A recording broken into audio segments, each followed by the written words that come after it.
ہوگا کہاں، برابر والے روم میں انہی تینوں گنجوں کے ساتھ ہوگا۔ بڑی جلدی اتنی دوستی ہو گئی ہے۔ شیلا آپا نے منہ بنا کے کہا۔ آپا گنجے تو صرف 2 ہیں، ایک کے سر پہ تو بال ہیں۔ بیلا نے نہ جانے کیوں ان میں سے ایک کی صفائی پیش کی جو یقیناً فرمان تھا۔ تو وہ کون سا وحید مراد ہے؟ آدھا گنجا تو ہو ہی چکا ہے، کچھ برسوں بعد دیکھنا یہ بھی ٹنڈ کرا لے گا۔ آپا نے پیشن گوئی کی۔ ارے چھوڑو، ہمیں کیا، آج روانگی ہے ہماری، پھر وہ کہاں ہم کہاں، برسوں تو دور کی بات، کل پرسوں کا بھی کوئی امکان نہیں ملاقات کا۔ پپو نے دخل در معقولات کی اور بینا کے پیکنگ کرتے ہاتھ ایک لمحے کو رک گئے۔ کل پرسوں یا برسوں ملاقات کا کوئی امکان نہیں۔ چند لمحوں تک وہ سوچ میں گم رہی، پھر سر جھٹک کر دوبارہ اپنے کام میں مصروف ہو گئی۔ قدرت کا اتفاق تھا یا ارسل کی کارستانی، شام میں جس وین سے وہ سب روانہ ہوئے اس میں ارسل اینڈ برادرز بھی موجود تھے۔ واپسی کے سفر میں دل اداس اور بوجھل بھی تھا اور خوشی اور شادمانی کے احساسات سے ہم آہنگ بھی۔ شہری زندگی کے مسائل، الجھنوں اور مصروفیات میں سے کچھ وقت چرا کر خود کو فریش کرنے آئے تھے اور پرمسرت یادوں کا خزانہ اپنے ہمراہ لے کر جا رہے تھے، مگر کچھ اور بھی تھا جو ہمراہ تھا، ایک کسک، چبھن اور خالی پن کا احساس۔ ارسل کو اپنی کیفیت پہ حیرت تھی۔ کو ایجوکیشن میں تعلیم حاصل کر کے انجینئر بنا تھا، پچھلے 5 سال سے ایک ملٹی نیشنل فرم میں نوکری کر رہا تھا، ہزاروں لڑکیوں سے اب تک واسطہ پڑ چکا تھا، سینکڑوں لڑکیوں کو جانتا تھا، رشتہ داروں میں، کلاس فیلوز، کولیگز کے ہجوم میں کسی لڑکی کو دیکھ کر ایسا نہیں ہوا کہ بس وہیں ٹھہرنے کو جی چاہے، دل اسی پر بس کر دے۔ اس سے زیادہ حسین اور طرح طرح کی لڑکیاں زندگی میں ملی، مگر پتہ نہیں کیا بات ہوتی ہے جو اس طرح کی واردات ہوتی ہے۔ سوچتے سوچتے ارسل مسکرا دیا اور عین اسی لمحے شہلا کی نظر اس پہ پڑی۔ پاگل ہے یہ لڑکا، ایویں بیٹھے بیٹھے مسکرا رہا ہے۔ اس نے حیرت سے ارسل کو دیکھا جو اب سن گلاسز پہن رہا تھا۔ واقعی کریک ہے، رات ہونے کو ہے، اس وقت سن گلاسز کون پہنتا ہے؟ شیلا کو پھر خیال آیا اور اسے معلوم نہیں تھا ایسے ڈارک گلاسز کسی بھی وقت پہنے جائیں، ان کا سب سے بڑا فائدہ یہ ہے کہ ان کے پیچھے چھپی آنکھوں کے بارے میں علم نہیں ہوتا کہ کہاں ہیں، کسے دیکھ رہی ہیں، کس پر مرکوز ہیں اور کسے اپنی گرفت میں لیا ہوا ہے۔ سو جس وقت شہلا اپنے دل میں اسے پاگل اور کریک کے القابات سے نواز رہی تھی، اسے علم نہیں تھا کہ گلاسز کے پیچھے چھپی آنکھیں اسے ہی دیکھ رہی ہیں اور دیکھ دیکھ کر آہیں بھر رہی ہیں۔ سفر ختم ہو گیا۔ اپنے گھر پہنچ کر وہی مصروفیات، معاملات شروع ہو گئے۔ دن رات کا پہیہ پہلے کی طرح گھومنے لگا، مگر ابھی سب کی زبانوں پہ، باتوں میں اس سفر اور تفریح کا احوال تھا۔ تینوں بہنیں مل بیٹھتیں تو بے شمار یادوں اور باتوں کی پٹاری کھل جاتی اور تینوں کے کل کل کرتے کہے فضا میں بکھر جاتے۔ اس روز بھی وہ تینوں چپس ٹونگتے ہوئے ان خوبصورت مناظر اور سہانی یادوں کو دہرا رہی تھیں۔ اچانک ہی انیلا کو کچھ یاد آیا۔ آپا وہ گنجے یاد ہے، باڈی بلڈر، جہاں جہاں ہم جاتے تھے وہیں پہنچ جاتے تھے، عباد سے بڑی دوستی گانٹ لی تھی۔ سفر میں تو ایسی دوستیاں اور شناسائیاں ہو ہی جاتی ہیں، بعد میں کون یاد رکھتا ہے؟ شیلا نے عام سے لہجے میں کہا، اور ان میں سے کسی کو معلوم تھا نہ ہی اندازہ کہ عباد سے ہونے والی دوستی اور شناسائی کس مرحلے میں داخل ہو گئی ہے، اور ان کی معلومات میں یہ اضافہ فقط 5 منٹ بعد ہی ہو گیا جب عباد لاؤنج میں آیا۔ ڈرائنگ روم میں میرے دوست بیٹھے ہیں، فریج میں کولڈ ڈرنک رکھی ہے، جاؤ چھوٹی گلاسوں میں نکال دو۔ عباد کے دوست آتے ہی رہتے تھے، پورا محلہ، رشتہ دار، علاقہ، آدھا شہر، اس کا دوستی کا دائرہ بہت وسیع تھا۔ دوست آتے رہتے تھے، کولڈ ڈرنک، شربت، چائے وغیرہ پی کر رخصت ہو جاتے تھے، مگر یہ کچھ خاص اور انوکھے دوست تھے جن کے لیے وہ فٹافٹ سموسے، گلاب جامن، نمکو، پیسٹریز وغیرہ لے آیا تھا۔ کچن میں چیزیں پلیٹوں میں نکالتے ہوئے بیلا کی سماعتوں میں جانی پہچانی آوازیں آئیں اور پھر ایک مانوس کہا وہ چونک پڑی۔ کچھ دیر تک وہ ان آوازوں کو سنتی رہی اور پھر جب اسے یقین ہو گیا کہ جو کچھ وہ سمجھ رہی ہے وہ حقیقت ہے تو بیلا کا دل یکایک ہی خوشی سے بھر گیا۔ ابھی اس خوشی کی بارش میں پوری طرح بھیگی بھی نہ تھی کہ عطیہ پھپھو اندر آئیں۔ دیکھا تم نے، وہ لڑکے یہاں گھر تک پہنچ گئے۔ انہوں نے بیلا سے مخاطب ہو کر ایک کڑی نگاہ اشیائے خرد و نوش پہ ڈالی۔ کون لڑکے پھپھو؟ بیلا معصومیت سے سوال کرتے ہوئے انجان بنی۔ ارے وہی جن کا ابھی ذکر ہو رہا تھا، گنجے پہلوان۔ نام لیا اور شیطان کی طرح حاضر، مجھے تو دال میں کچھ کالا لگ رہا ہے۔ اتنی دوستی گانٹ لی عباد نے، وہ تو بچہ ہے، وہ بچہ تو ہے ہی سیدھا سادہ معصوم، 2 میٹھے بولوں کے آگے پگھل کر ڈیر ہو جاتا ہے۔ پھپھو نے اپنے اندیشے بیان کیے جو بیلا کو کچھ خاص نہیں بھائے۔ عباد کی دوستی تو آدھے شہر کے لڑکوں سے ہے، ایسی کیا خاص بات ہے؟ بظاہر لاپرواہی سے اس نے نہ جانے کس کی صفائی پیش کی تھی، عباد کی یا اس کے دوستوں کی؟ تم نہیں جانتی ان لڑکوں کو پکے لوفر ہوتے ہیں۔ پھپھو نے دانت کچکچا کے فتویٰ جاری کیا۔ سارے؟ مگر ہمارا بھائی بھی تو ایک لڑکا ہے۔ پھپھو نے کچھ کہنے کے لیے منہ کھولا ہی تھا کہ عباد اندر آ گیا۔ سب ریڈی ہے، لے جاؤں؟ ہاں یہ لو۔ بیلا نے اسے ٹرے پکڑائی۔ یہ وہی لڑکے ہیں نا مری والے؟ یہ یہاں کیسے پہنچ گئے؟ پھپھو نے عباد سے تفتیش کی۔ پھپھو یہ لوگ اپنا جم چلاتے ہیں، ہمارے علاقے میں نئی برانچ کھولی ہے، پارٹ ٹائم جاب بھی کر رہا ہوں میں وہاں، اور باڈی بلڈنگ بھی کرتا ہوں، ڈسکاؤنٹ دیا ہوا ہے مجھے۔ اندر ہی اندر اتنی ساری کہانی شروع ہو کر آدھی بھی ہو گئی، یہاں کسی کو خبر ہی نہیں۔ بیلا نے دل ہی دل میں سوچا، اور کوئی علاقہ نہیں ملا انہیں نئی برانچ کے لیے اور پارٹ ٹائم جاب کے لیے بھی تم ہی ٹکرائے؟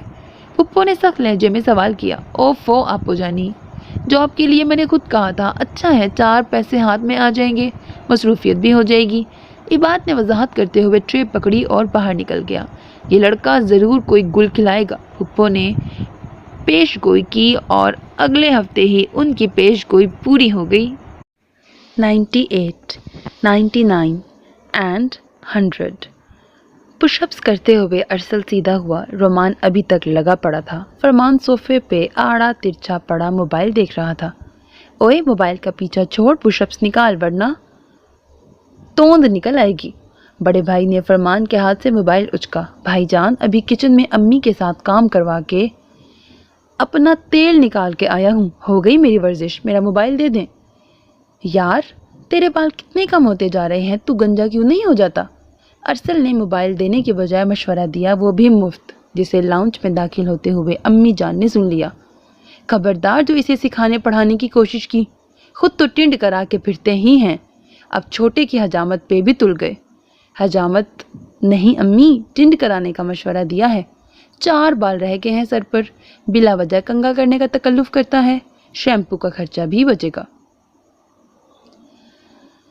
ارسل بھائی جان ہرگز بھی چھوٹے بھائی کا مذاق نہیں بنا رہے تھے، بلکہ بہت خلوص اور دل سے مشورہ دے رہے تھے، مگر امی جان طیش میں آ گئی۔ تم دونوں جو اس طرح پھروا لیتے ہو تو بڑا کارنامہ کرتے ہو، مصیبت تو مجھے اٹھانی پڑ رہی ہے۔ کوئی لڑکی نہیں مل رہی شادی کے لیے، درجنوں رشتے دیکھ چکی ہوں، کہیں گھر والے انکار کر دیتے ہیں، کہیں لڑکی خود منہ پھاڑ کے منع کر دیتی ہے۔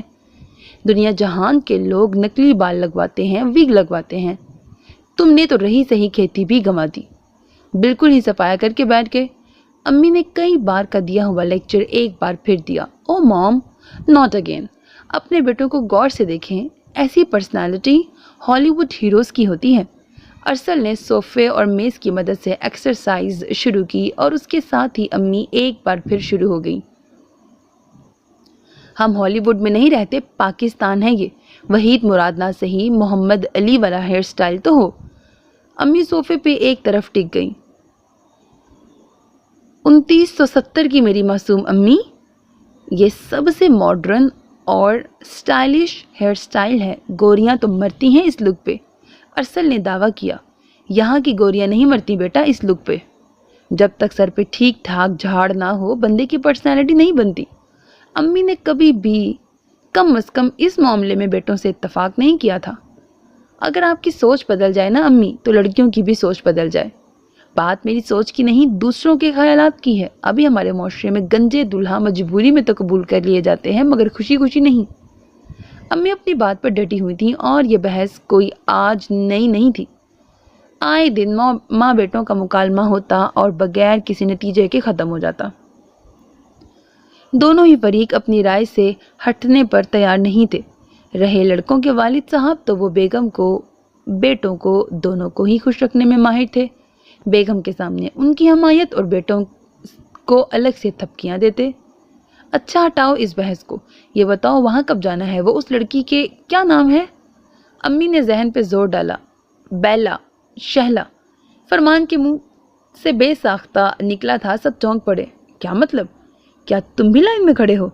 نہیں تو میرا مطلب تھا کہ بیلا کی بہن شہلا۔ فرمان نے جھٹ بات بنائی۔ اگلے جمعے کو چلے؟ اس جمعے کو کیوں نہیں؟ پرسوں؟ چلو چلتے ہیں۔ امی نے گرین سگنل دیا۔ ویسے بھی اپنی منمانی کرنے والی یا اپنی ہی مرضی چلانے والی ماں تو وہ پہلے بھی نہیں تھی۔ اب جب کہ کئی بار بیٹے کی ٹنڈ کی وجہ سے وہ ریجیکٹ ہو چکا تھا، وہ بس یہ چاہ رہی تھی کہ کسی بھی اچھی لڑکی سے رشتہ ہو جائے اور یہ بے ہتھے بیل کسی کھونٹے سے بن جائے۔ رومان کے لیے خاندان میں لڑکی دیکھ رکھی تھی، ارسل کی ہو جائے تو باقاعدہ رشتہ رومان کا بھی دے دیں۔ اللہ کرے یہاں تو بات بن ہی جائے۔ انہوں نے دل ہی دل میں دعا کی۔ اتنے اچھے بیٹے ہیں، ذرا کھلنڈرے ہیں مگر خوش مزاج اور احساس کرنے والے، گھر کے کاموں میں بھی ہاتھ بٹاتے ہیں۔ کوئی برائی عیب نہیں، مگر لوگ یہ سب کہاں دیکھتے ہیں؟ گھر، کمائی، نوکری، گاڑی کے ساتھ ساتھ لڑکے کے سر پہ مناسب کھیتی ہو تو بھی دیکھی جاتی ہے۔ میز پہ کھانا لگاتے ہوئے بیٹوں کو دیکھ کر انہوں نے ایک آہ بھری۔ بھلا لڑکے کو اور اس کے گھر والوں کو ہی حق تھوڑی ہے نخرے دکھانے کا، لڑکی کا اور اس کی فیملی کا بھی تو کچھ نخرہ بنتا ہے نا، تبدیلی ایسے ہی آئے گی۔ یہ بات کو اندازہ تھا کہ اس کی بات سن کر کیا ریاکشن ہو سکتا ہے، مگر اس سے جو کہا گیا تھا اسے کہنا ہی تھا، سو کہہ دیا۔ اور حسب توقع جملہ حاضرین جو پھپھو، شہلا اور انیلا پر مشتمل تھے اچھل ہی پڑے۔ ان لفنگوں کی یہ جرت، گھر تک پہنچ گئے، اب رشتہ لا رہے ہیں۔ پھپھو نے دانت کچکچائے۔ خیر اپو، وہ لفنگے تو نہیں ہیں، اچھے خاصے ڈیسنٹ قسم کے لڑکے ہیں اور عزت سے رشتے کی بات کر رہے ہیں تو شریف ہی ہوئے۔ انیلا نے آنے سے پہلے ہی رشتے کی حمایت میں بیان داغ دیا اور اپو سے ڈانٹ سنی۔ تم چپ رہو، تمہارا کیا کام ہے بیچ میں بولنے کا؟ اور تم نے کچھ کہا نہیں اپنے دوستوں کو؟ ان کی توپوں کا رخ عباد کی طرف ہوا۔ میں نے پہلے ہی انہیں وارن کر دیا تھا کہ ہماری اپو ہر پرپوزل ریجیکٹ کر دیتی ہیں، آپ سے اچھے لوگ ریجیکٹ ہو چکے ہیں، تو آپ کس کھیت کی مولی ہیں؟ مگر ان کی امی نے خود بات کی مجھ سے تو میں نے کہہ دیا کہ اپنا شوق پورا کر لیں، مگر جواب میں انکار ہی ملے گا۔ عباد نے بہت سادگی اور روانی سے سچائی بیان کی تھی اور اس کی باتیں سن کر پھپھو کے چہرے پہ ایک رنگ آیا اور ایک گیا۔ تمہارا مطلب ہے میں جان بوجھ کے ہر رشتے کو منع کر دیتی ہوں؟ میں نہیں چاہتی کہ تم لوگوں کی شادیاں ہوں، تمہارے گھر آباد ہوں۔ عطیہ اپو ایک دم ہی تڑک گئیں۔ میرا یہ مطلب نہیں تھا، آپ تو بلا وجہ ہی ہائپر ہو رہی ہیں۔ عباد سراسیمہ ہو کے باہر نکل گیا، مگر انیلا سوچ میں پڑ گئی اور اس کے ساتھ ساتھ شہلا بھی۔ پھپھو کا لہجہ اور رویہ عجیب تھا، جیسے عباد نے ابو کی کسی دکھتی رگ پہ ہاتھ رکھ دیا ہو، بے شک انجانے میں ہی صحیح۔ اگلی شام کم از کم مہمانوں کے لیے تو بے حد سہانی اور یادگار تھی، چاہے میزبانوں کے لیے ہو نہ ہو۔ ڈرائنگ روم میں ارسل کی امی اور فرمان موجود تھے۔ امی اپنی بے ساختہ سادگی اور بے تکلفی سے محو گفتگو تھی۔ عطیہ پھپھو کا انداز رکھائی کی حد تک لیاں دیا سا تھا۔ امی کے بار بار اصرار کے بعد انہوں نے شہلا آپا کو اندر بلایا تھا اور کچھ دیر بعد انیلا اپنے ساتھ بیلا کو بھی وہیں گھسیٹ لائی تھی۔ دونوں نے پھپھو کی ناگواری اور عدم دلچسپی کے باوجود چھولے دہی بلوں کی چاٹ بنا لی تھی۔ سموسے، نگٹس اور کچھ پھل بازار سے منگوا لیے تھے اور مینگو شیک بنایا تھا۔ یہ سارا اہتمام، اور ڈرائنگ روم میں ان کی آمد پر پھپھو جزبز ہو رہی تھی، مگر انیلا ان کی پیشانی کے بلوں کی پرواہ کیے بغیر امی جان سے محو گفتگو تھی، جنہیں چھولوں کی چاٹ کے ساتھ کیری اور گڑ کی کھٹی میٹھی چٹنی بہت پسند آئی تھی، جس میں ادرک اور کشمش بھی ڈالی ہوئی تھی۔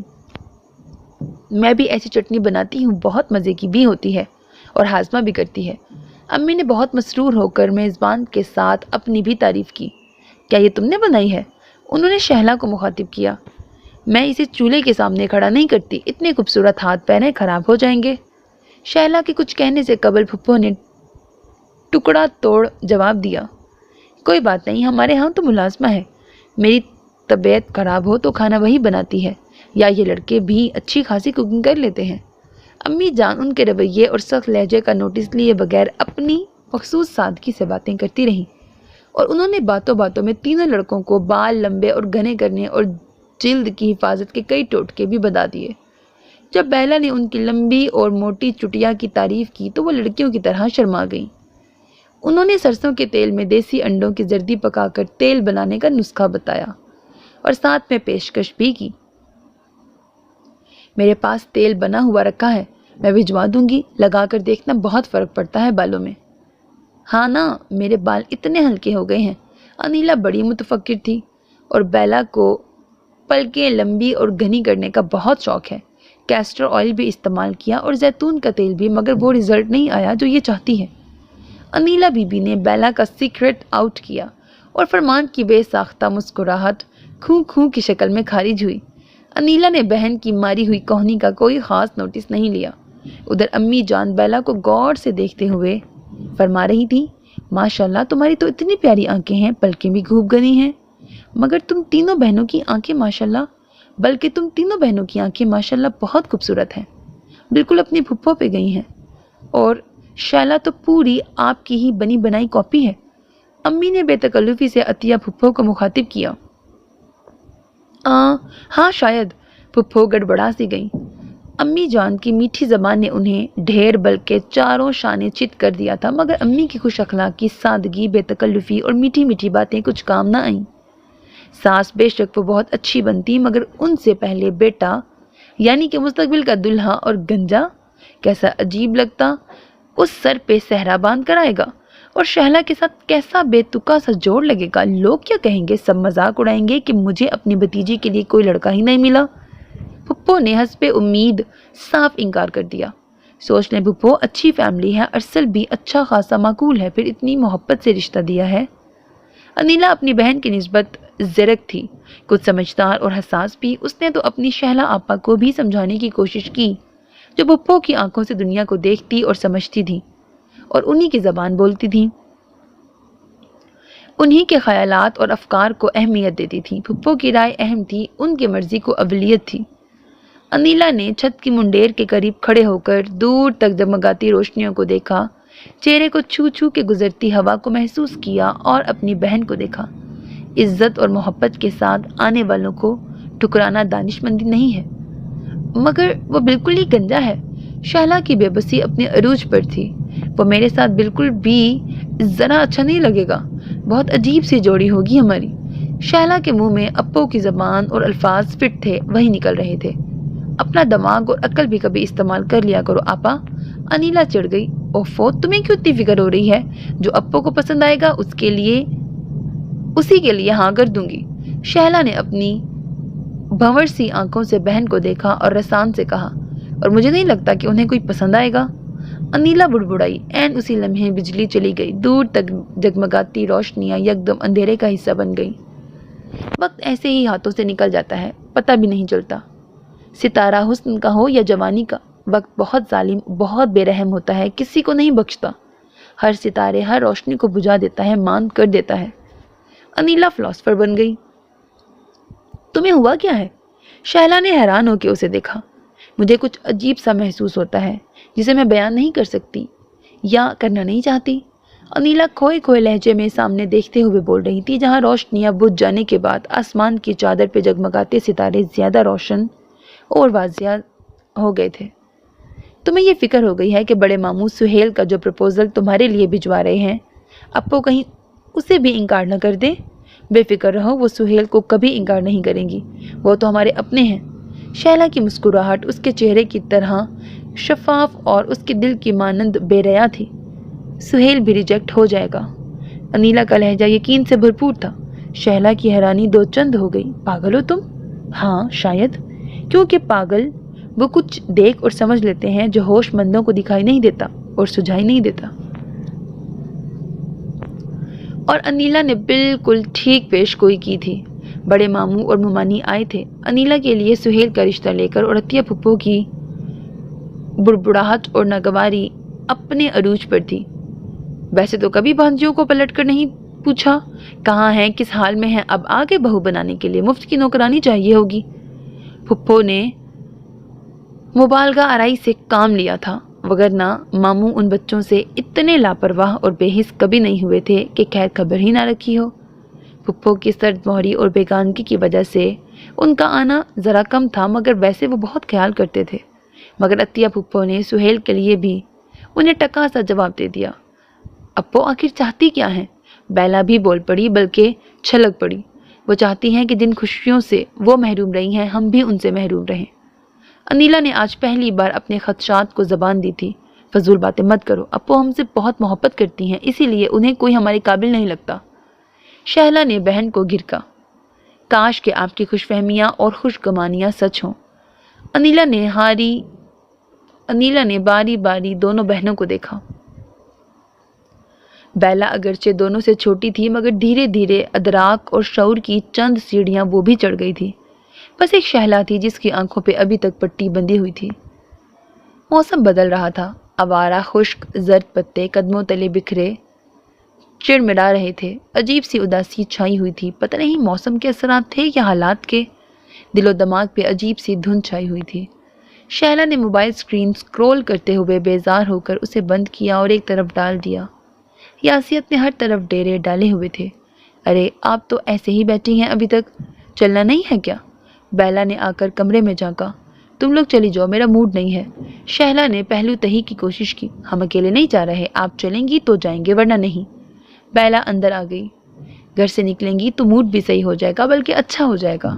بیلا نے اصرار کیا۔ اچھا چلو میں آ رہی ہوں۔ شہلا بے دلی سے کھڑی ہو گئی۔ آج انہیں خریداری کے لیے بازار جانا تھا، اپنی اور گھر کی کچھ ضروری خریداری کرنی تھی۔ بازار میں ایک کے بعد ایک دکان، انیلا اور بیلا جانے کیا کیا چھانٹ رہی تھیں۔ اللہ اللہ کر کے خریداری تمام ہوئی تو کچھ کھانے پینے کے لیے ریسٹورنٹ میں بیٹھک لگائی اور تبھی وہ آ کر بیٹھا تھا۔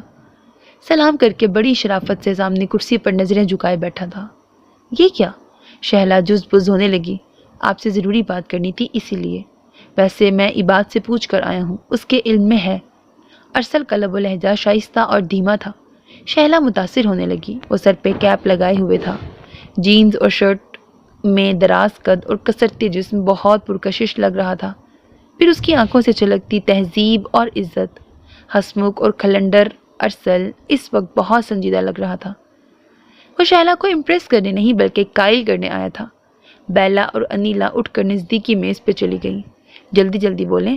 شہلا کو یہ سب بہت آکورڈ لگ رہا تھا۔ انکار کا سبب جاننا چاہتا ہوں۔ بغیر کسی تمہید وہ سیدھا مدعے پہ آیا۔ پھپھو کی مرضی؟ شہلا نے مختصر جواب سے ٹالنے کی کوشش کی۔ اور آپ کی مرضی کیا ہے؟ جو پھپھو کی ہے۔ اچھا تو پھپھو کے انکار کی وجہ آپ کو پتا تو ہے؟ پیشانی پہ بل ڈال کر اس نے تیور دکھائے۔ انجینئر ہے یا وکیل؟ اتنی جرا؟ مجھے تو یہ علم ہوا ہے کہ اہمیت اس بات کی نہیں کہ انسان کے سر کے اندر کیا ہے، برین یا بھوسا، بلکہ اہم یہ ہے کہ سر کے اوپر کھیتی کتنی ہے۔ لک بھی اہم ہوتا ہے کہ انسان کیسا دکھائی دیتا ہے، اور کیا یہ خاص نہیں کہ وہ کیسا ہے؟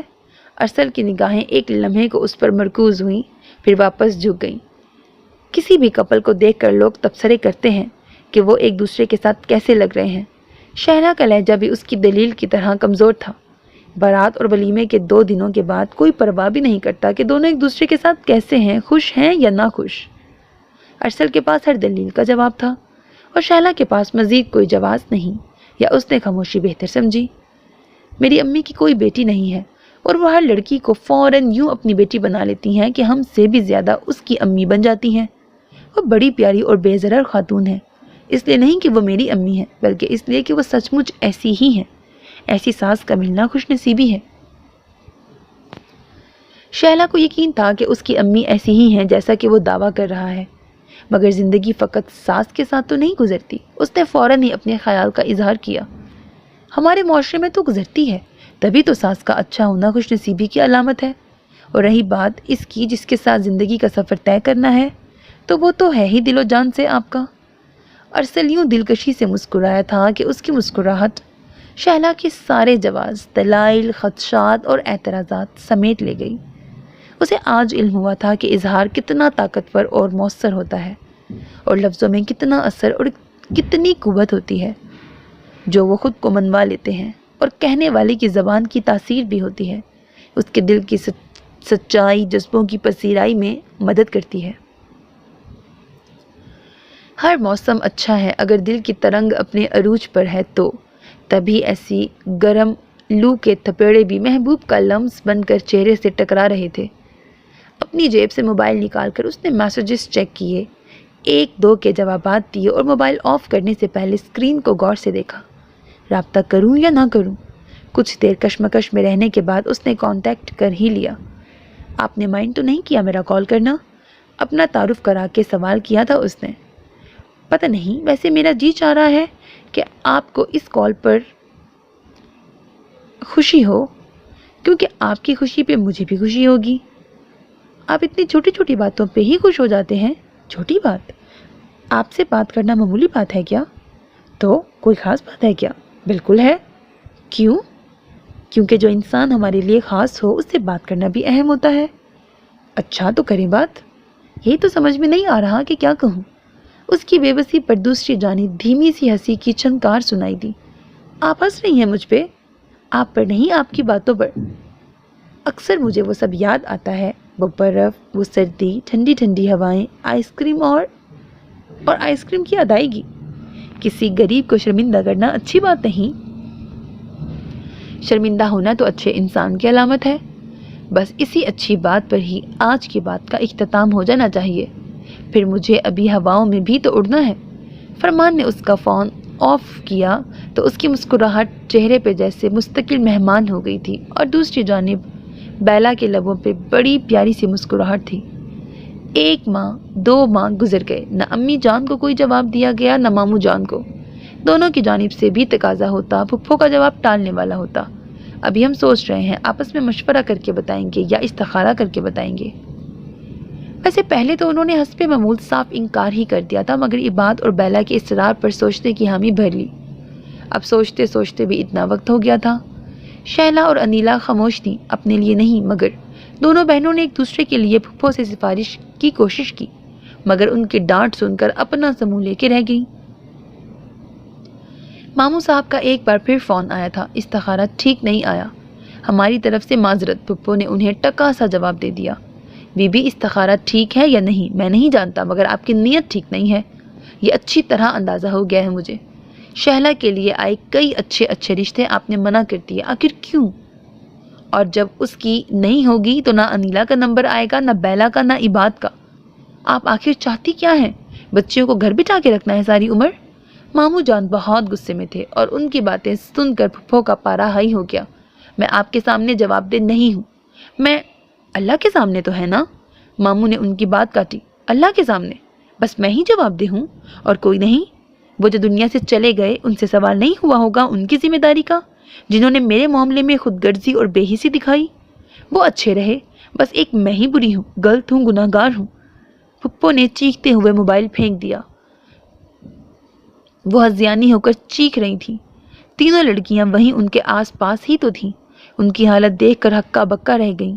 شہلا نے ان کے قریب آ کر ان کے کندھے پہ ہاتھ رکھا۔ بھاڑ میں گئی تمہاری اپو، مر گئی، جل گئی، دفن کرو مجھے، کوئی نہیں ہوں میں کسی کی۔ جاؤ، میری جان چھوڑ دو، جس کا جہاں دل چاہے شادی کرے، رشتے کرے، منگنیاں کرے، جو تمہاری مرضی ہو کرو، میرے آسرے پہ کوئی نہ رہے، میں کسی کا گھر آباد نہیں ہونے دوں گی۔ جو کچھ تمہارے ماں باپ نے میرے ساتھ کیا اس کا بدلہ تم چاروں سے لوں گی۔ تم سب سے نفرت ہے مجھے، تمہارے ماں باپ سے، تمہارے باپ سے، تمہاری ماں سے، تم سب سے نفرت ہے مجھے۔ بولتے چیختے چیختے بے دم سی ہو کے صوفے کی پشت سے ٹیک لگا کر آنکھیں موند لیں تو بند آنکھوں سے سیلاب رواں تھا۔ وہاں موجود وہ تینوں نفوس گنگ اور دم بخود تھے۔ 4 کمروں، برآمدوں اور بڑے سے صحن والا کشادہ گھر تھا، جس کے صحن میں کیاریاں بنی ہوئی تھیں، ان میں رنگ برنگے پھولوں والے پودے لگے تھے۔ اس پیارے سے گھر میں طیبہ کی ہنسی کی آواز کے ساتھ 4 ننھے منھے بچوں کی کلکاریاں گونجتی رہتی تھیں۔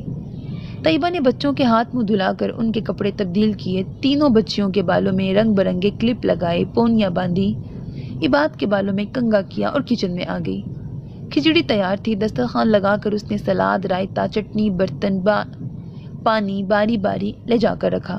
بچے اس کے ساتھ ساتھ آگے پیچھے لگے ہوئے تھے۔ بھابھی آ جائیں، کھانا لگا دیا، طیبہ نے آواز لگائی۔ سمرا سٹر پٹر کرتی کمرے سے نکل آئیں۔ بیلا کی پیدائش کے بعد سے ان کی طبیعت اکثر اپ اینڈ ڈاؤن رہنے لگی تھی۔ آئے دن ہاتھ پیروں پہ سوجن آ جاتی۔ درجنوں ٹیسٹ کرانے کے بعد ڈاکٹر نے یہ نہ بیماری ہے کوئی، لیکن وہ مٹی ہوئی ہے تو وہ پڑھا نہیں جا رہا ورڈ، اس کی تشخیص کی تھی۔ وہ اپنی اور تکلیف کو لے کر ہائے ہائے کرتی رہی تھی۔ گھر اور بچوں کو عطیہ نے سنبھالا ہوا تھا۔ گھر کے کام اسے کبھی بوجھ نہیں لگے تھے، وہ عادی تھی، اور بچوں میں تو اس کی جان تھی۔ انہیں نہلانا، دھلانا، تیار کرنا، ان کے لیے کھانا پکانا وہ خوشی خوشی کرتی تھی۔ گھر میں کسی معاملے میں روک ٹوک نہیں تھی۔ گھر کے اخراجات بخوبی پورے کرنے کے علاوہ بھائی جان ایک معقول رقم جیب خرچ کے نام پر اسے دیتے تھے۔ کپڑوں اور دیگر اشیاء ضروری کی خریداری بھی کروا دیتے تھے۔ طیبہ کے لیے فکرات، پریشانیاں کم، ہنسی اور آسانیاں زیادہ تھیں۔ رات کے کھانے میں عطیہ نے کوفتے بنائے تھے۔ کھانے کے بعد بھائی جان آئس کریم لے آئے۔ عطیہ صحن میں بچوں کو بھی کھلا رہی تھی، خود بھی کھا رہی تھی، ساتھ ساتھ بچوں کی معصومانہ باتوں سے لطف اندوز ہو رہی تھی۔ بیڈ روم میں عامر بھائی جان اپنی بیگم کے ساتھ گفت و شنید میں مصروف تھے، جن کے وہ دیوانے اور بے دام غلام تھے۔ پھر کیا کہوں ابرار چچا سے؟ دیکھ لیں، ابھی تو عطیہ فائنل کا امتحان دے گی، آگے ماسٹرز کرنے کا بھی کہہ رہی ہے۔ پھر رشتہ لگانا آسان ہے، آج بلا لیں، وہ آج منگنی کر کے سال 6 ماہ بعد شادی کا کہیں گے۔ اتنا جمع جتھا ہے کہاں؟ شادی کہاں سے کریں گے؟ کچھ تیاری تو کر لیں پہلے، اور کیا پتا آگے اس سے اچھا کوئی رشتہ مل جائے۔ اور میرا حال تو آپ کے سامنے ہے، ذرا میں بھی سنبھل جاؤں، آپ کو، بچوں کو، گھر کو دیکھ لوں۔ سمرا کی تقریر کا ایک ایک لفظ ہمیشہ کی طرح ان کے دل و دماغ کو اپنی گرفت میں لے رہا تھا۔ یہ تو ٹھیک کہا تم نے، میں منع کر دیتا ہوں ابرار چچا کو۔ عامر نے کسی معمول کی طرح اسبات میں گردن ہلائی۔ اگرچہ طبیعت کی خرابی کی وجہ سے وہ کچن میں اب کم ہی گھستی تھی، مگر آج شام کی چائے سمرا بھابی نے خود بنائی تھی۔ بازار سے یہ طیبہ کی پسندیدہ کچوریاں اور گلاب جامن بھی منگوائی تھی۔ یہ لو بھائی، چائے کا مگ طیبہ کے آگے رکھ کر وہ خود بھی کرسی پہ بیٹھ گئی۔ تھینک یو بھابی۔ طیبہ تو بھائی بھابھی کی ذرا سی عنایتوں پر ہی نہال ہو جاتی تھی۔ اس وقت بھی کاٹن لان کے کھلے کھلے رنگوں اور خوبصورت پرنٹ کا جوڑا پہنے وہ بڑی مگن سی بیٹھی بیلا کو گود میں بٹھائے کھلا رہی تھی۔ کانوں میں پڑی بالیاں چہرے کی حرکت کے ساتھ ساتھ ہلکورے لے رہی تھیں۔ بالوں کی موٹی سی چوٹی آگے بڑھی تھی۔ بیلا کو گدگداتے ہوئے خود بھی ہنسی تو چہرہ اور شہابی ہو گیا۔ ارے طیبہ، وہ جو ابرار چچا ہے نا، محمود آباد والے؟ سمرا بھابی نے اسے مخاطب کیا۔ جی بھابی، انہوں نے سرمت کا پیغام دیا ہے تمہارے لیے۔ جی؟ طیبہ کی سمجھ میں نہ آیا کیا کہے۔ میں نے تمہارے بھائی جان سے کہہ دیا، ابھی تو طیبہ پڑھ رہی ہے، عمر ہی کیا ہے جو کسی بھی ٹیڑے میڑے رشتے پہ ہاں کر دیں۔ دیکھا تو ہے تم نے سرمت کو، جی بھر کے سانولا بلکہ کالا ہی سمجھو۔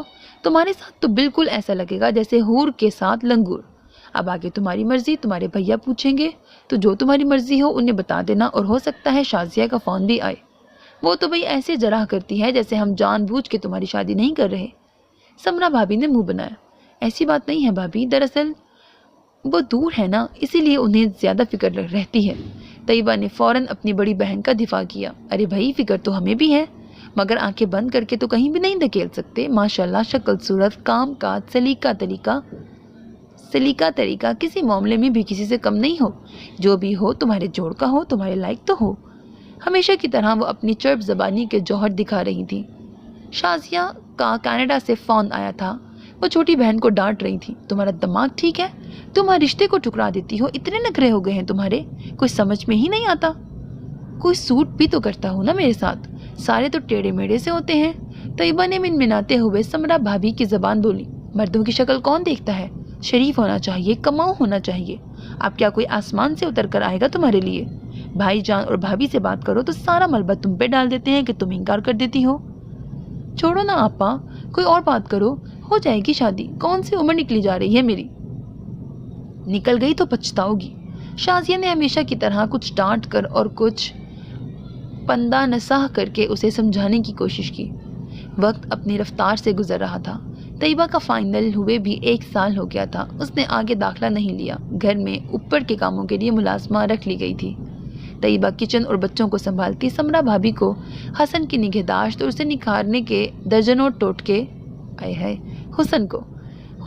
حسن کی نگہداشت اور اسے نکھارنے کے درجنوں ٹوٹکے آتے تھے، وہ سب طیبہ خود پہ آزماتی رہتی۔ اس کی خوبصورت جلد اور بھی چمکدار ہو گئی تھی۔ قاتل حسن مزید غارت گر ہوتا جا رہا تھا۔ خود کو آئینے میں دیکھنا اور دیکھتے رہنا اس کا مرغوب اور محبوب مشغلہ بن گیا۔ کچھ سمرا بھابی کی ہر وقت کی تعریفوں نے دماغ خراب کر دیا تھا، کچھ آئینے نے اسے ہواؤں میں اڑنا سکھا دیا تھا۔ خوب سے خوب تر کی سوچ انتہا پر پہنچ گئی کہ اب کوئی بھی آنکھوں میں جچتا ہی نہیں تھا۔ 25ویں سالگرہ پہ شازیہ نے وش کرنے کے لیے فون کیا تھا اور کچھ دیر اچھی اچھی باتیں کر کے پھر شادی کے موضوع پہ آ گئی۔ کیا ارادے ہیں تمہارے؟ تم نے پھر ایک پروپوزل ٹھکرا دیا، شادی کرنی ہے یا نہیں؟ ایسے ہی منہ اٹھا کر کسی سے بھی کر لوں؟ یہ کیا فضول بات کرتی ہو تم؟ کیا مطلب ہے اس کا؟ شازیہ گرم ہو گئی۔ مطلب یہ کہ میچ نہ دیکھوں؟ جس کی شکل اچھی ہو اس کا گھر اچھا نہیں ہوتا، جس کا گھر اچھا ہو اس کی شکل ایویں ہوتی ہے، کسی کی ایجوکیشن کم ہوتی ہے، فیملی زیادہ، اور کوئی۔ طیبہ مزید کچھ کہنے جا رہی تھی کہ شازیہ نے بات کاٹ دی۔ تم کفران رحمت کر رہی ہو طیبہ، اتنے اچھے اچھے پروپوزل آئے تمہارے، بلا وجہ مین میخ نکال کر منع کر دیتی ہو جائے گی، جہاں نصیب ہوگا وہیں ہوگی۔ طیبہ کا لہجہ لاپرواہی لیے ہوئے تھا۔ نصیب خود چل کر تمہارے پاس آتا ہے، تم بھگا دیتی ہو، اب اس کا کیا علاج؟ چھوڑو نا آپا، جب بھی فون کرتی ہو ایک ہی بات کے پیچھے پڑ جاتی ہو۔ شکر کرو کوئی تو ہے جسے تمہاری فکر ہے، بھیا بھابھی تو بالکل بے فکر ہو کے آرام سے بیٹھے ہیں۔ اچھا یہ بتاؤ احسن بھائی کیسے ہیں، اور تمہارے دونوں یاجوج ماجوج؟ طیبہ نے موضوع ہی بدل دیا۔ بے فکری اور لاپرواہی کے بنڈولے میں جھولتے ہوئے احساس ہی نہیں ہوا کہ مٹھی میں دبی وقت کی ریت کیسے دھیرے دھیرے ہاتھوں سے پھسل رہی ہے۔ بڑے بھیا کی اچانک وفات نے سب کو ہڑبڑا دیا۔ طیبہ نے خود کو سنبھالتے ہوئے سراسیمہ ہو کر ادھر ادھر دیکھا۔ بڑی بہن دور تھی، بھابھی پہلے ہی صدمے اور دکھ کی کیفیت میں تھی، پھر سرد مہر، لاپرواہ اور بے نیاز ہو گئی۔ شازیہ پردیس سے بار بار کال کر کے طیبہ کا گھر بسانے پر زور دیتی۔ آئے دن کی یاد دہانیوں اور اصرار پر ایک روز بھابھی چڑ گئی۔ اپنی مرضی سے کماری بیٹھی ہیں، اتنا ہائی فائی معیار بنایا ہوا ہے، اس پر کوئی پورا ہی نہیں اترتا۔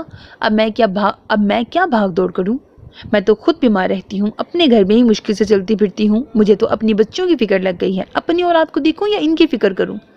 بھابھی کے یوں بے نقد سنانے پر شازیہ چند لمحوں کے لیے خاموش ہو گئی، پھر دھیرے سے منت کے انداز میں کہنے لگی، بھابھی میں اتنی دور ہوں، یہاں سے صرف فکر ہی کر سکتی ہوں، آپ تو وہاں ہیں، کسی سے کہہ سن کر کوئی رشتہ دیکھ لیں، باقی میں آ کر خود ارینج کر لوں گی، تمہاری بہن کو کوئی پسند آیا تو بتا دوں گی۔ بھابھی کے لہجے سے لفظوں سے پھر بیزاری ٹپکنے لگی۔ دراصل طیبہ کا معاملہ اب ذرا سنگین ہوتا جا رہا تھا۔ سچ تو یہ تھا کہ پہلے وہ خود غرضی کا مظاہرہ کر رہی تھیں کہ بیماری کے سبب گھر اور بچیوں پر توجہ دینے سے قاصر تھیں، لہٰذا طیبہ کی شادی کا معاملہ خود بھی ٹالتی رہی اور اسے بھی اکساتی رہی کہ ایسا معیار اور ویسا معیار، مگر اب انہیں آہستہ آہستہ اپنی خود غرضی کا احساس ہو رہا تھا، اور پھر قریبی رشتہ داروں یا ملنے جلنے والوں نے بھی ان سے سوالات کرنے شروع کر دیے تھے۔ اب ہر ایک کو جھڑک کر بیزاری سے جواب دینا ممکن نہیں تھا، سارا الزام طیبہ پر ڈالنے سے بھی بات نہیں بن رہی تھی۔ ارے لڑکیوں کا کیا ہے، وہ تو یوں ہی نخرے دکھاتی ہیں، تم بڑی ہو، سمجھدار ہو، سمجھاؤ اور فیصلہ کرو۔ بڑی دادی نے ایک روز بھابھی کے آئیں بائیں شائیں کرنے پہ کہا۔ بھابھی خاموش ہو گئی۔ اب وہ کیا بتاتی کہ ان نخروں اور خیالوں کو پروان چڑھانے میں بڑا ہاتھ انہی کا تو تھا۔ دوپہر کا سورج باہر آگ برسا رہا تھا، اندر گھر میں ذرا امن تھا۔ ان کے لیے جو کمروں میں اے سی کی ٹھنڈک میں بیٹھے تھے، یعنی بھابھی اور بچے، طیبہ کچن میں دہی بلے بنا رہی تھی، اب ان پر بگاڑ لگا رہی تھی۔ کمرے میں آ کر بیٹھی تو ایسا لگا جیسے جنت میں آ گئی ہے۔ کھانا لگا دوں بھابھی؟ کچھ دیر ٹھہر کر لگا لینا، بچے اپنا گیم ختم کر کے ہی اٹھیں گے۔ بھابھی نے ویڈیو گیم کھیلتے بچوں پہ ایک نظر ڈالی، پھر طیبہ سے مخاطب ہوئی۔ شادمان والی حسینہ مومانی ہے نا، انہوں نے رافع کا پروپوزل بھجوایا ہے۔ رافع بھائی کا؟ مگر ان کا تو ایک بیٹا ہے۔ طیبہ نے ہڑبڑا کے دیکھا۔ ہاں ہے تو، بیوی فوت ہو گئی ہے تو اپنے لیے بیوی بھی چاہیے اور بچے کے لیے ماں بھی۔ میں ایک بچے کے باپ سے شادی کروں؟ اس سے اچھے اچھے رشتے میں نے منع کر دیے، اب یہ؟ طیبہ کا موڈ خراب ہونے لگا۔ وقت کی بات ہوتی ہے، 32 کی ہو رہی ہو، خالی خولی خوبصورتی سے کیا ہوتا ہے، لوگ عمر بھی دیکھتے ہیں، ذرا عقل سے کام لو، یہ بھابھی کہہ رہی تھی۔ طیبہ کو اپنی سماعتوں پہ یقین نہیں آیا، اس نے شاکی نگاہوں سے بھابھی کو دیکھا۔ پھر بھی بھابھی، شادی شدہ، ایک بچے کا باپ، اب میرے لیے یہی رشتے رہ گئے ہیں؟ طیبہ کے ہر لفظ سے صدمہ اور حیرانی ٹپک رہی تھی۔ تو پھر وہ دیکھ لو جو شاہدہ بتا کر گئی ہے۔ بھابھی نے ایک دوسرے پروپوزل کا حوالہ دیا۔ تصویر دیکھی ہے آپ نے؟ اتنا کالا گنجا تون نکلی ہوئی، میرے لیے کیا ایسے ہی ٹیڑھے میرے رشتے رہ گئے ہیں؟ غم و غصے سے طیبہ کا برا حال تھا، مگر اس کے غم و غصے سے حقیقت نہیں بدل رہی تھی، اور بدلتے وقت اور حقیقت کے مطابق وہ خود کو بدلنے سے قاصر تھی، اور پھر حالات نے اچانک جھٹکا کھایا تھا یا اس کی قسمت نے سب کچھ یکدم ہی الٹ پلٹ ہو گیا۔ بھیا کے بعد بھابھی بھی ابدی سفر پہ روانہ ہو گئی۔ ایک روز اچانک ہی بی پی شوٹ کر گیا، یہی موت کا بہانہ تھا اور وجہ بھی۔ طیبہ کے سر پہ جیسے آسمان گر پڑا۔ خود کو سنبھالے یا 4 بچوں کو، وہ تو بری طرح بوکھلا گئی۔ شازیہ کچھ ہفتوں کے لیے پاکستان آئی تھی۔ سوگ کے دن گزرے تو اس نے طیبہ سے بات کی۔ میں شادی کر لوں تو بچوں کا کیا ہوگا؟ یہ کہاں رہیں گے؟ طیبہ نے جذباتی ہو کر جواب دیا۔ بچوں کی نانی، ماموں، خالہ سب موجود ہیں، وہ اپنے ساتھ رکھنے کو تیار ہیں۔ ویسے بھی اچھے لوگ ہیں، سنبھال لیں گے بچوں کو۔ اور پھر فائنینشیل پرابلم بھی نہیں ہے کوئی، یہ گھر ہے، بینک میں بھی اچھا خاصا اماؤنٹ ہے۔ تم بچوں کی فکر چھوڑو، اپنی فکر کرو۔ شازیہ نے حقیقت پسند بن کر سمجھایا۔ مگر بچے مجھ سے بہت اٹیچڈ ہیں، میرے بغیر کیسے رہیں گے؟ طیبہ مزید پریشان ہو گئی۔ رہ لیں گے، بچے اتنے چھوٹے بھی نہیں ہیں، پھر نانی خالہ ہیں دیکھ بھال کرنے والی، وہ لوگ بھی ان سے بہت پیار کرتے ہیں۔ تم جذباتی مت ہو، ریئلسٹک ہو کے سوچو اور فیصلہ کرو۔ میں 1.5-2 ماہ یہاں ہوں، میں چاہ رہی ہوں کہ تمہارا گھر بسا کر ہی جاؤں۔ اتنی جلدی کہاں کریں گی؟ طیبہ پھر ہڑبڑا گئی۔ دراصل اتنے عرصے سے بھیا اور بھابھی کی چھاؤں میں رہتے ہوئے وہ خود سے سوچنا اور فیصلے کرنا ہی بھول گئی تھی۔ پھر شادی کے حوالے سے ایک مخصوص سوچ بن گئی تھی کہ اس معیار سے ذرا بھی ہٹ کر ہو تو وہ قابل قبول نہیں۔ ایک پروپوزل ہے، شازیہ ہچکچاتے ہوئے بتانے لگی، مگر طیبہ کا رد عمل توقع کے مطابق تھا۔ کیا اب یہی رشتے رہ گئے ہیں میرے لیے؟ دوسری شادی والے اور بچوں والے؟ طیبہ بری طرح تل ملا گئی۔ بڑی بہن سے ایسی امید نہ تھی اسے۔ عقل سے کام لو طیبہ، نہ کمارے تمہاری سمجھ میں آتے ہیں نہ شادی شدہ۔ یہ جو میں بتا رہی ہوں، سہیل کے کوئی رشتے دار ہیں، لڑکا دبئی میں سیٹل ہے، پڑھا لکھا ہے، جاب اچھی ہے، تم سے 3-4 سال ہی بڑا ہوگا، سوبر پرسنالٹی ہے، سب کچھ ویسا ہی ہے جیسے تمہاری ڈیمانڈ ہے۔ اور 6 سال کی بچی، وہ بھی میں نے ڈیمانڈ کی تھی۔ طیبہ مزید تل ملائی۔ بھائی کے 4 بچے پالنے پر راضی ہو، اپنا گھر بسا کر کسی کی بچی نہیں پال سکتی؟ یا پھر اپنی ڈیمانڈ ذرا کم کر لو، یہاں رشتے ہیں۔ شازیہ آپا کا منہ بن گیا۔ طیبہ ابھی تک خوابوں کی دنیا میں جی رہی تھی، حقیقت کا سامنا کرنے کو تیار نہ تھی، بدلتے وقت اور حالات میں جینے کو تیار نہ تھی۔ شازیہ آپا ناکام و نامراد لوٹ گئیں۔ طیبہ خوابوں کے شہزادے کا انتظار کرنے میں مگن ہو گئی۔ 4 بچوں کو اس نے اپنے ساتھ ہی رکھا ہوا تھا۔ چھٹیوں میں نانی بلا لیتی، ان کے انتقال کے بعد ماموں خالہ نے بھی روایت برقرار رکھی۔ طیبہ گزرتے وقت سے آنکھیں چرائے خوش فہم سپنوں کی دنیا میں گم تھی، اور پہلا دھچکا اس روز لگا جب شہلا فرسٹ ایئر میں گئی اور اس کا پہلا رشتہ آیا، اور شاید تبھی طیبہ کو ادراک ہوا کہ بہت عرصے سے کوئی سوال ہی اس کے لیے نہیں آیا، اور اب تو شازیہ آپا نے بھی اس سے کہنا چھوڑ دیا تھا۔ آئینے میں خود کو غور سے دیکھتے ہوئے یکا یک ہی اسے اپنے زیاں کا احساس ہوا، اور اس نقصان کی ساری ذمہ داری بھیا بھابھی پہ ڈال کر وہ خود بری ذمہ ہو گئی۔ پہلی بار انتقامی جذبات سے دل آلودہ ہوا، اور وقت کے ساتھ اس آلودگی میں اضافہ ہوتا ہی چلا گیا۔ اور یہ عجیب نفرت تھی جو محبت کے ساتھ ساتھ پروان چڑھتی رہی۔ دونوں جذبے ایک دوسرے کی ہمراہی میں سفر کرتے رہے۔ طیبہ بچوں سے محبت کرتی تھی، ان کا خیال رکھتی تھی، مگر کوئی رشتہ یا شادی کا نام آتے ہی اس کے معاندانہ جذبات ابل پڑتے۔ جو اسباق بھابھی نے اسے پڑھائے تھے وہ اب انہی کا اعادہ شہلا پہ کر رہی تھی۔ شہلا شکل و صورت اور مزاج میں بالکل طیبہ کا پرتو تھی، اور تاریخ خود کو دہرا رہی تھی۔ کچن میں گرمی کے ساتھ ساتھ اشتہا انگیز خوشبو پھیلی ہوئی تھی۔ شہلا نے بریانی دم پہ لگا دی تھی۔ پسندوں کا سالن تیار تھا۔ چکن میں مسالہ لگائے کئی گھنٹے پہلے ہی رکھ دیا تھا، اور اب انہیں فرائی کرنا تھا۔ اس کے علاوہ انیلا نے شازیہ پھپھو کی پسندیدہ ماش کی دال بھی بنائی تھی۔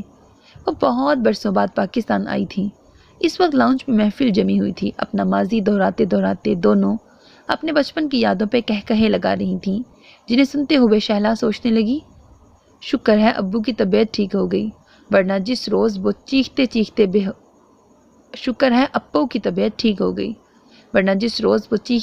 بے ہوش ہو گئی تھی، گھر میں سب کے ہی ہاتھ پیر پھول گئے تھے۔ ہسپتال سے ڈسچارج ہو کر گھر واپس آنے کے بعد بھی وہ گمسم تھیں۔ 3 لڑکیاں ان کے آگے پیچھے ہو رہی تھیں، ان کا خیال رکھ رہی تھیں۔ انہی دنوں میں شازیہ پھپھو کا فون آ گیا۔ شہلا نے یہ الجھن ان سے شیئر کی تو وہ سوچ میں پڑ گئی۔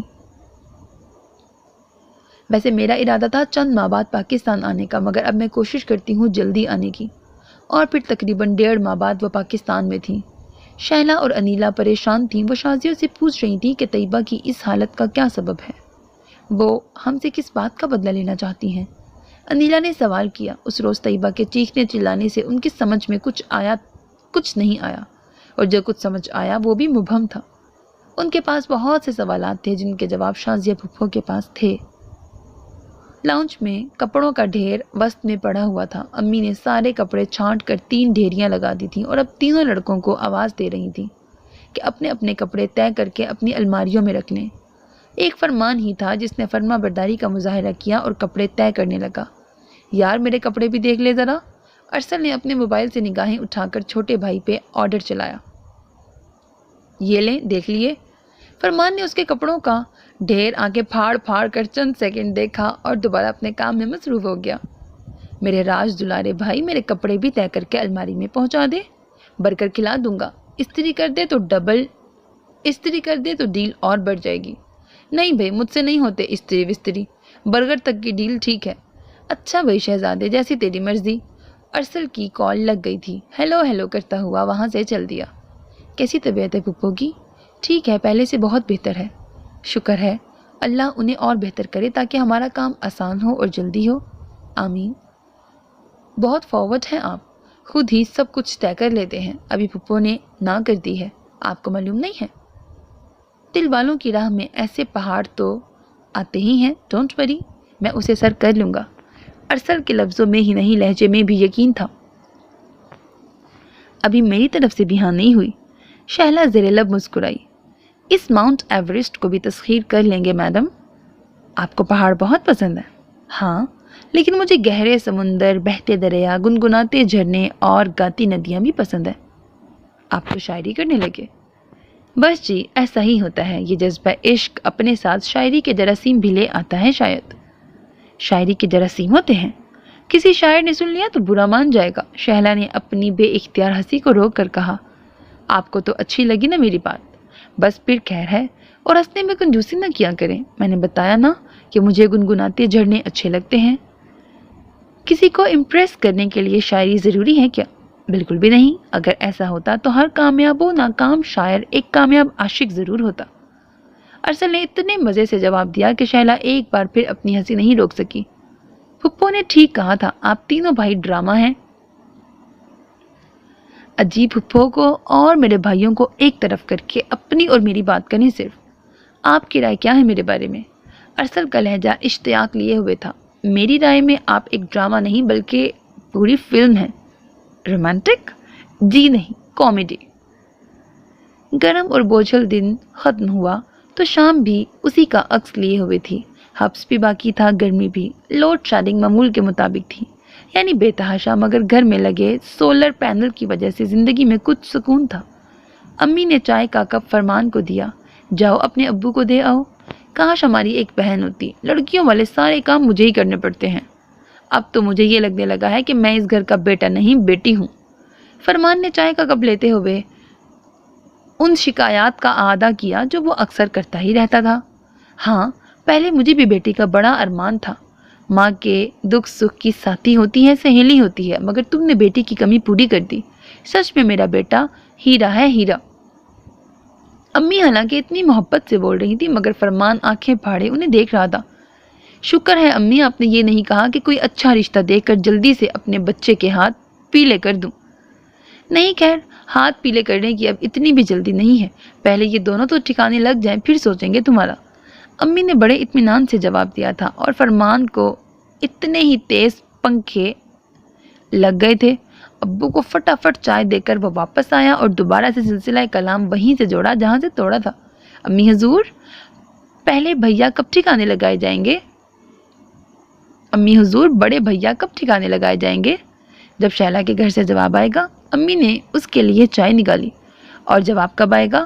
دیکھو، اس کی بڑی پھپھو آئی ہوئی ہیں، ہو سکتا ہے وہاں مشاورت کر کے جلدی جواب دے دیں۔ ویسے فیملی اچھی ہے نا ان لوگوں کی؟ فرمان نے سنک میں بڑے برتن کھنگالنے شروع کر دیے۔ ہاں، اچھے لوگ ہیں، امی نے لاپرواہی سے جواب دیا۔ سارے بہن بھائی بہت اچھے ہیں، فرمان کی آنکھوں میں ایک پیاری سی شبیہ لہرائی. برتن کھنگالتے ہوئے وہ کسی اور ہی دنیا میں پہنچا ہوا تھا. اچھا؟ امی نے ذرا حیران ہو کے اسے دیکھا. مثلاً کون ہے سب سے اچھا یا اچھی؟ وہ جو سب سے چھوٹی. بے ساختگی سے اپنا راز فاش کرتے کرتے وہ یکدم ہی خاموش ہوا تھا. پھر زور زور سے پتیلی رگڑنے لگا. میرا مطلب ہے کہ سبھی اچھے ہیں، بڑے سے لے کے چھوٹے تک. واقعی؟ امی کی مسکراہٹ گہری ہوتی جا رہی تھی. اوفو امی، کالی چائے کچھ بنا ہی لیتی. کوئی بسکٹ نمکو وغیرہ بچے ہوئے ہیں یا نہیں؟ فرمان اپنی جھیپ مٹانے کو کیبنٹس کھول کھول کر کوکیز یا چپس نمکو وغیرہ تلاش کرنے لگا، اور امی یہ سوچ رہی تھی کہ اب فرمان کے لیے کوئی لڑکی تلاش کرنے کی ضرورت نہیں ہے. ڈرائنگ روم میں محفل جمی تھی. لاؤنج کی صفائی ہو رہی تھی. باہر موسم بڑا خوشگوار تھا. بارش کے بعد گرمی کا زور ٹوٹ چکا تھا. بھیگی بھیگی ہوا میں بڑی لطافت اور فرحت تھی. بیلا نے کشن ترتیب سے رکھے. تو کیا سارا قصور میرا ہی تھا؟ طیبہ کے چہرے پہ کرب کے آثار تھے. گزرا وقت ملال اور شکستگی بن کر آنکھوں سے جھلک رہا تھا. میں یہ نہیں کہتی کہ سارا قصور تمہارا تھا، مگر کچھ تو عقل شعور سے کام لیا ہوتا. تم کوئی موم کی گڑیا تھی کہ جس نے جہاں موڑ دیا وہیں مڑ گئی. مجھے احساس دلایا گیا میری خوبصورتی کا، اور میں بھی زام میں آ گئی. طیبہ کے لفظوں میں پیشانی کی لکیروں میں پچھتاوے رقم تھے. زندگی میں ہم جو کچھ چاہتے ہیں وہ محض حسن کے سہارے نہیں ملتا. تقدیر کا ایک بہت بڑا ہاتھ ہوتا ہے اس میں. شازیہ اور نہ جانے کیا کچھ کہہ رہی تھی. طیبہ اپنے ہی خیالات میں گم تھی. وہ اس لمحے کو کھوج رہی تھی جب اس کے ملال، کرب اور پچھتاوے نے انتقام کی صورت اختیار کر لی تھی. وہ سوچتی رہی مگر کوئی سرا ہاتھ نہ آیا. چلو اب گزرے وقت کو بھولنے کی کوشش کرو. جو دنیا سے چلے گئے انہیں معاف کر دو. کس کا کتنا قصور تھا اللہ ہی بہتر جانتا ہے. آگے بڑھو. بچوں کا کیا قصور ہے؟ وہ تو بہت چاہتے ہیں تمہیں. ذرا بیمار پڑتی ہو تو دن رات ایک کر دیتی ہیں یہ. ہاں یہ تو ہے. طیبہ کے لبوں سے ایک پھیکی سی مسکراہٹ نمودار ہوئی. اور میں ان پیاری بچیوں سے بدلہ لینے چلی تھی. اگلے ہی لمحے ندامت کے پل نے اسے اپنے حصار میں لے لیا. عین اس لمحے بیلا اور شہلا کی زوردار چیخوں کی آواز سنائی دی. یا الہی خیر! دونوں گھبرا کر کھڑی ہو گئی اور ان کے باہر نکلنے سے پہلے ہی عباد اندر آ گیا. توبہ ہے، میرے کان بہرے کر دیے ان لوگوں نے. کانوں میں انگلیاں گھماتا ہوا وہ صوفے پہ پھیل گیا. کیا ہوا؟ کچھ بھی نہیں. سموسے لے کے آیا تھا. ایک سموسہ 25 روپے کا ہو گیا ہے. قیمت سن کے چیخ پڑی. قیمت سن کر نہیں، ان کی حالت دیکھ کر. ذرا کیپ اتارو اپنی. بیلا اور شہلا بھی اندر آ گئیں اور پیچھے پیچھے ہانپتی کانپتی انیلا بھی، جو کچن میں پکوڑے بنا رہی تھی. مجھے کیا ہوا ہے؟ یہ لو. عباد نے اپنی کیپ اتار دی اور اس بار شازیہ اور طیبہ دونوں کی چیخ نکل گئی. یہ کیا کروا لیا؟ کچھ نہیں اپو، ذرا ٹنڈ کروائی ہے. عباد کا اطمینان قابل دید تھا. کیوں؟ ارسل بھائی گنجوں کا گینگ بنا رہے ہیں. وہ کہتے ہیں کہ جتنا وقت اپنا ہیئر سٹائلنگ پہ لگاتے ہو وہ ایکسرسائز میں لگاؤ. باڈی اچھی ہو تو پرسنالٹی خود بخود شاندار ہو جاتی ہے. عباد اپنی چمکتی ہوئی ٹنڈ کے ساتھ ارسل کے سنہرے اقوال سنا رہا تھا. یہ دیکھیں آپا اس لڑکے کی حرکت. طیبہ بڑی بہن کے آگے فریاد گناہ ہوئی. ہمارا داماد بننے جا رہا ہے اور چھوڑو، اس عمر میں سبھی لڑکے اس طرح کی حرکتیں کرتے ہیں. آگے چل کے سب ٹھیک ہو جائے گا. شازیہ نے تسلی دی. تینوں لڑکیاں اپنی بے قابو ہنسی لے کے باہر آ گئیں. کیا چیز ہے ارسل بھائی؟ بیلا نے کہا. بہت بڑی شے ہے، سوچ لو اپیاں. انیلا نے شہلا کو مخاطب کیا. سر پہ بال نہیں ہے مگر سر کے اندر دماغ بہت چلتا ہے. پرسنالٹی تو اچھی ہے، آنکھیں کتنی بولتی ہوئی ہیں. شہلا نے ارسل کا دفاع کیا، یا شاید اپنے دل کا. زبان بھی بہت بولتی ہوئی ہے. انیلا کچن میں جاتے جاتے بولی. ساس سسر تو بہت میٹھے ہیں. شہلا کی حمایت جاری تھی. حیرت کا مقام ہے آپا. بالڈ بریکٹ گنجا پرسنالٹی پہ کلین بولڈ ہو گئی. تو کیا ہوا؟ سر پہ بال نہ ہو تو کیا سینے میں دل بھی نہیں ہوتا؟ شہلا خوش تھی، مطمئن تھی اور لوگوں کے اعتراضات اور مذاق کے لیے تیار بھی. اس نے اپنی خوبصورتی نہیں بلکہ ارسل کے دل کا حسن دیکھا تھا، جس میں اس کے لیے عزت، محبت اور قدر تھی. اور زندگی فقط حسن نہیں بلکہ انہی جذبوں کے سہارے گزرتی ہے. ختم شد. آئی تھنک مطلب ناول ابھی زیادہ لمبا ہو سکتا تھا. ابھی اس کا فرمان کا اور بیلا کے بھی اگر سین دکھاتے نا تو زیادہ اچھا لگتا. بہرحال اتنا ہی ناول تھا. Hope that you like it. اپنا بہت خیال رکھیے گا. نیک تمناؤں کے ساتھ اللہ حافظ. And don't forget to subscribe to my channel because that's how you can encourage me, and that's the only kind of support and encouragement which I want from all of you. Allah Hafiz.